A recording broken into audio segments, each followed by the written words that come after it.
So in this video, we're going to talk about why being conservative matters.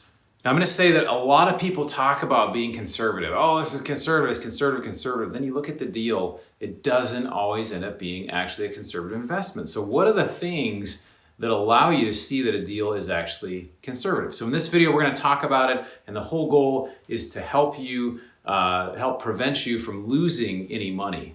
And so we got a great quote at the end that's going to support this. You're going to love it. So stick around at the end. I'm going to make a few recommendations on things you can do to help be more conservative in your investing.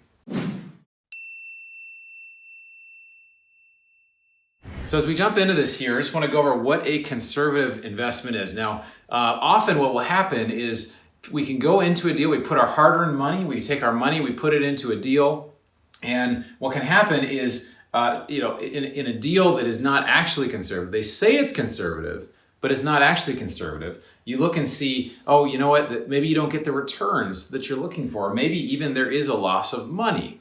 And so that can happen, right? And I'm an artist, as you can see here by these two wonderful images, that this is a toilet that you feel like your money is going down the toilet because you invested in a deal that is not returning the way that it should. And then you get angry, maybe you blame yourself. It looks like you become demon possessed according to this picture. But anyway, so you get upset. Maybe for you, the big bottom line is that you're not able to do the travel you wanted to do to buy that second house in Palm Springs or wherever you'd like to buy that house. And you're not able to have the returns, the resources, the money that you worked so hard for. So we want to talk really quick about what can happen in a deal and why deals go wrong and why they're not actually conservative. So here's another example of a deal is that the projections are always up and to the right. They're to the moon. There's nothing ever wrong with the projection. Everything's rosy. And again, there's ways you can get in and figure out, as sponsors experience, to see if they're either inexperienced or if they've had something that they're hiding and they're covering up. So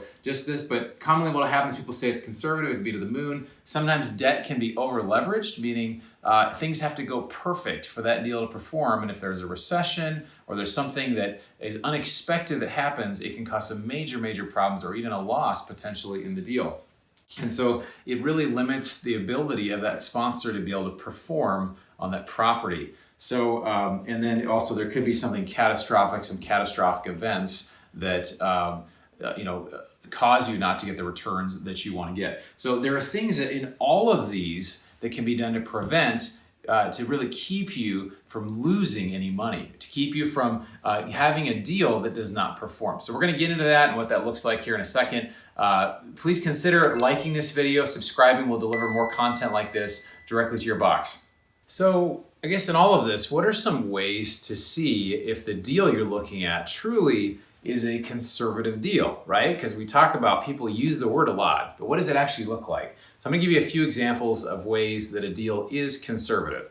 So when you look and see here, the rent growth, the projections that are being used. Now, a lot of people will say, oh, in Dallas, rent has grown 5% per year every year for X amount of years, so we're gonna use 5% every year going forward. That is not, in my opinion, a conservative way to go. Maybe you should use something like 2.5% to 3% rent growth.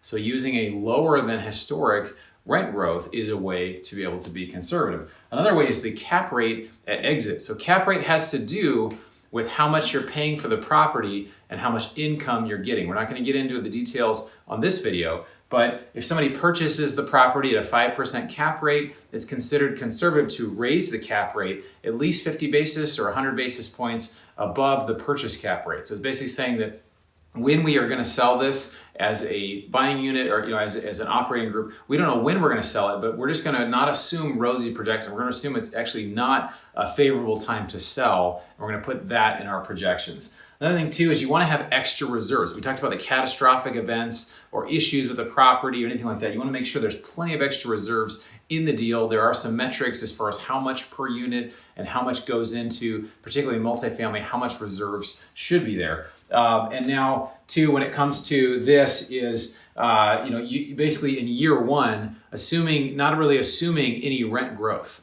So if you're assuming that right out the gate, you're going to come in, you're going to do all these repairs and even on day one, before any of the repairs are done that the rents are going to go up. That's probably not realistic. So year one, it's important to have little or no. Maybe there's some case to say there's a little bit of rent growth, but very little, not the normal rent growth after you kind of stabilize the property, particularly in value add multifamily. And then also, this is the light bulb. Again, I think I'm going to take up a second career as an artist, but this is the light bulb going on, is that leaving yourself options so that in contingency situations, what do we do if this happens? What do we do if our occupancy is down? What do we do if we have some issues with any sort of catastrophic events? And a lot of it comes back to reserves and projections. So those are some signs of ways that people show that they're conservative in a deal. So I want to give you a few tips of things that you can do going forward to help protect yourself over here. Now, again, a lot of people, especially when they first start out, a lot of investors are drawn to the higher numbers, right? A 20%'s got to be greater than a 15%, right? Not necessarily. And I'm going to tell you why. Because a lot of the people that are doing these higher projections are assuming, higher rent growth, their cap rate's kind of messed up, they don't have the reserves, and the deal may not end up performing. It may actually perform worse than the other ones before, or you could potentially have a loss. So a lot of sophisticated investors and accredited investors we work with, they'll look for lower projections and they'll have some upside in here. So an example that I'm going to give in Oklahoma City, we just recently did a deal, and we raised it pretty fast, but what it was a 14% IRR. It's basically a value-add multifamily in Oklahoma City. There were a lot of things that were not in the projections. For example, we have one building that's not really being used for anything.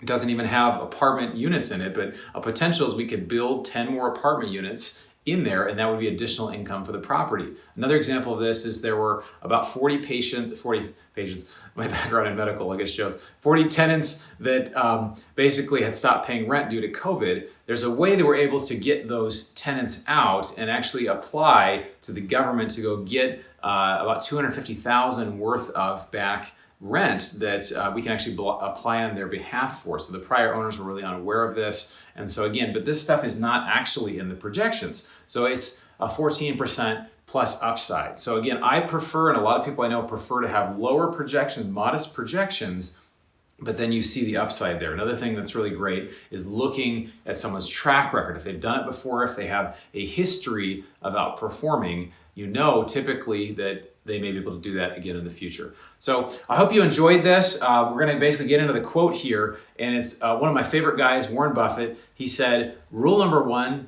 never lose money. And rule number 2 is never forget about rule number 1.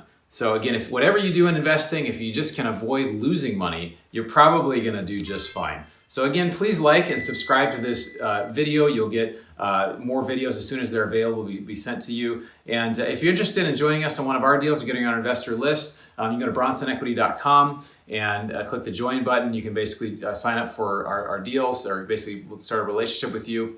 I also have this great report that I wrote called The Single Best Investing Strategy During and After a Pandemic. So thanks for taking the time to educate yourself. I look forward to seeing you on the next video.